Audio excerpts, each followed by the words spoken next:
കേരളത്തിലെ ക്രൈസ്തവ സഭയുടെ ചരിത്രത്തെക്കുറിച്ച് എഴുതിയ lingerings of light in a dark land എന്ന പുസ്തകത്തെ അടിസ്ഥാനമാക്കി പരിശോധിച്ചാൽ തോമാസ് ലീഹ സ്ഥാപിച്ചു എന്ന് വിശ്വസിക്കപ്പെടുന്ന 7 പള്ളികളിൽ കേവലം 2 പള്ളികൾ മാത്രമാണ് പറങ്കികൾ കയ്യേറിയത് എന്ന് മനസ്സിലാവും. പറങ്കികൾ കയ്യേറിയ ഈ പള്ളികൾ പിന്നീട് മലങ്കര സഭയിൽ നിന്ന് വിഘടിച്ച് പറങ്കികൾക്കൊപ്പം കൂടിയ റോമൻ സുറിയാനിക്കാർക്ക് ലഭിക്കുകയും ചെയ്തു. കൊടുങ്ങല്ലൂർ, ഗോക്കമംഗലം എന്നറിയപ്പെടുന്ന സൗത്ത് പള്ളിപ്പുറം പള്ളികളാണ് പറങ്കികൾ മലങ്കര സഭയിൽ നിന്ന് പിടിച്ചെടുക്കുകയും പിന്നീട് റോമൻ സുറിയാനിക്കാർക്ക് ലഭിക്കുകയും ചെയ്തത്. ബാക്കി 6 പള്ളികൾ ഇപ്പോഴും മലങ്കര സഭയുടെ കൈവശം തന്നെയാണുള്ളതെന്ന് പറഞ്ഞാൽ ചിലപ്പോൾ മലങ്കര നസ്രാണികൾക്ക് പോലും അവിശ്വസനീയം എന്ന് തോന്നിയേക്കാം. എന്നാൽ വിശ്വസിച്ചേ പറ്റൂ. കാരണം തെളിവുകളും ചരിത്രരേഖകളും വിരൽ ചൂണ്ടുന്നത് അതിലേക്കാണ്. ആദ്യം നമുക്ക് കൊടുങ്ങല്ലൂർ, ഗോക്കമംഗലം പള്ളികൾ എങ്ങനെ മലങ്കര സഭയ്ക്ക് നഷ്ടമായി എന്നതാണ് പറയാൻ പോകുന്നത്. മലയാളക്കരയുടെ അതിപുരാതനമായ വാണിജ്യ കേന്ദ്രങ്ങളിൽ ഒന്നായിരുന്നു മുസിരീസ് എന്ന ചരിത്ര കേന്ദ്രത്തിന്റെ ഭാഗമായിരുന്നു കൊടുങ്ങല്ലൂർ.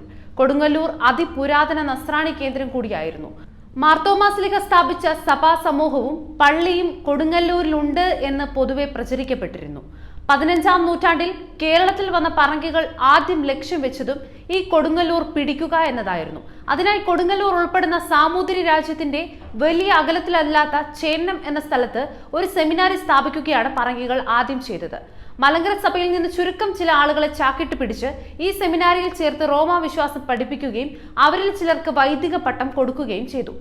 ഇത്രയൊക്കെ ചെയ്തിട്ടും മലങ്കര സഭയിൽ നിന്നും അധികം ആളുകളെ റോമാ വിശ്വാസത്തിലേക്ക് കൊണ്ടുവരാൻ കഴിയാത്തതിനാൽ പറങ്കികൾ ചേന്നം സെമിനാരിയിൽ നസ്രാണികളുടെ ആരാധനാ ഭാഷയായ സുറിയാനി കൂടി പഠിപ്പിക്കാൻ ആരംഭിച്ചു.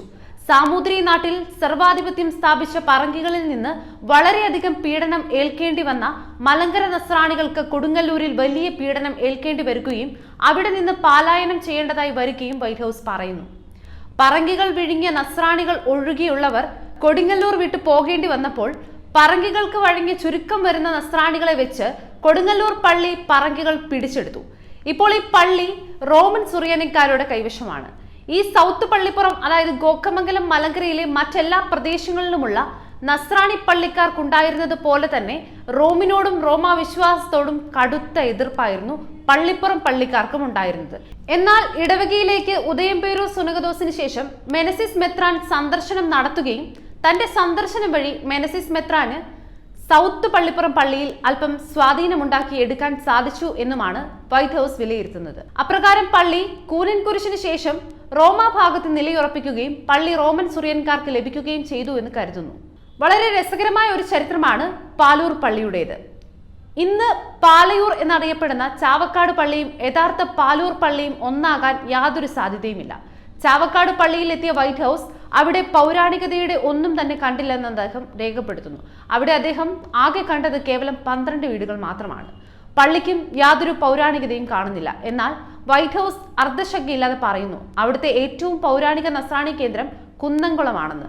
പ്രദേശത്തെ നസ്രാണികളുടെ ഇടയിൽ റോമക്കാർക്കെതിരെ ഉണ്ടായിരുന്ന ശക്തമായ എതിർപ്പിനെ കുറിച്ചും വൈറ്റ് ഹൗസ് വാചാലനാകുന്നു. ഉദയംപേരൂർ സുനകദോസിന് ശേഷം ചാവക്കാട് പള്ളി സന്ദർശിച്ച മെനസിസിനെയും കൂട്ടരുടെ മുമ്പിൽ അവിടുത്തെ നസ്രാണികൾ മാർത്തോമായെയും പത്രോസിനെയും കുര്യാക്കോസ് സഹദായെയും കഥാപാത്രങ്ങളാക്കി ഒരു നാടകം അവതരിപ്പിക്കുകയും മെനസിസിനെയും കൂട്ടരെയും ശക്തമായി എതിർക്കുകയും ചെയ്തതായി ഗുവയായുടെ ജർണാദയിൽ വിവരിക്കുന്നു. അതായത് സൗത്ത് പള്ളിപ്പുറത്ത് ഉണ്ടായതുപോലെയുള്ള അനുഭവമല്ല മെനസിസിന് ചാവക്കാട് പള്ളിയിൽ നിന്നുണ്ടായത്. എന്നിട്ടും പള്ളി ഇപ്പോൾ എങ്ങനെ റോമൻ സുറിയക്കാരുടെ കൈവശം കിട്ടി എന്ന് വൈറ്റ് ഹൗസ് അതിശയം പ്രകടിപ്പിക്കുന്നു. ഈ പൊരുത്തക്കേടുകൾ തന്നെയാണ് ചാവക്കാട് പള്ളി ചരിത്രത്തിന്റെ ഉള്ളറകളിലേക്ക് ചരിത്ര വിദ്യാർത്ഥികളെ കൂട്ടിക്കൊണ്ടുപോകുന്നത്.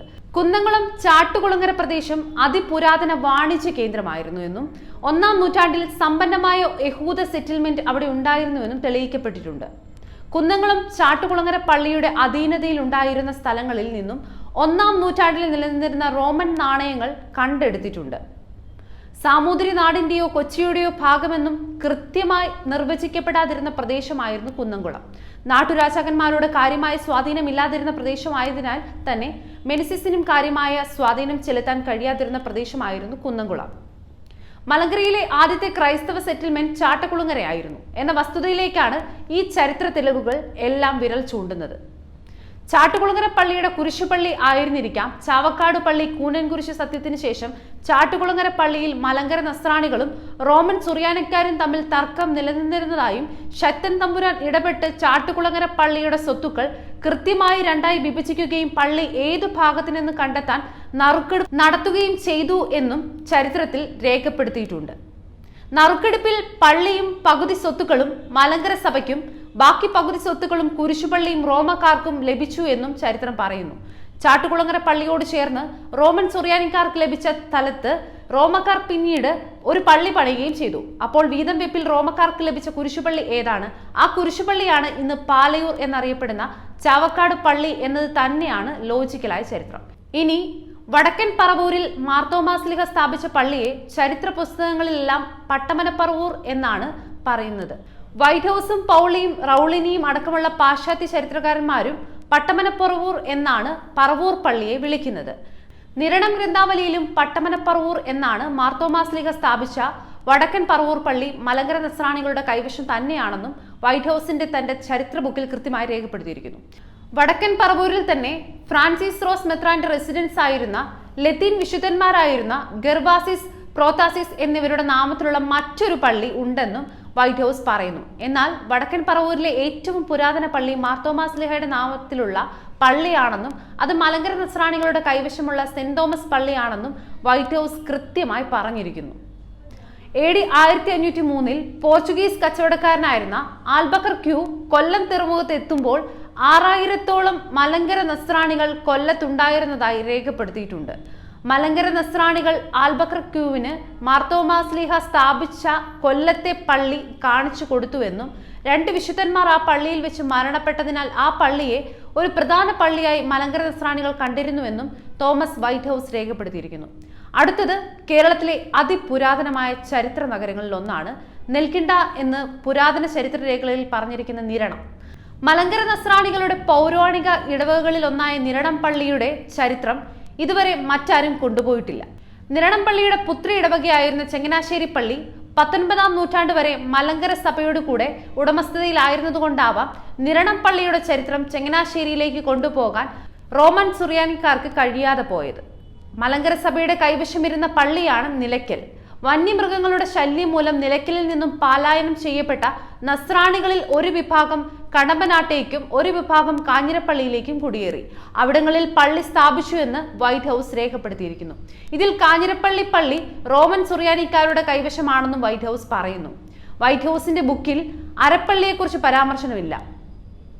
ഇന്ന് ലോകത്ത് നിലനിൽക്കുന്നതിൽ ഏറ്റവും പുരാതന ക്രൈസ്തവ ദേവാലയമാണ് തിരുവിതാംകോട് അരപ്പള്ളി. കോൺസ്റ്റാന്റിനോപ്പിളിലെ ഹാഗിയ സോഫിയ പള്ളി നിർമ്മിക്കുന്നതിന് മുമ്പേ തിരുവിതാംകോടി പള്ളി നിർമ്മിക്കപ്പെട്ടു എന്ന് തന്നെ കരുതേണ്ടിയിരിക്കുന്നു. എന്നാൽ തിരുവിതാംകോട് അരപ്പള്ളി ലോകത്തിലെ ഇന്ന് നിലനിൽക്കുന്നതിൽ വെച്ചുള്ള ഏറ്റവും പുരാതന പള്ളി കെട്ടിടമാണെന്ന് നിസ്സംശയം പറയാം.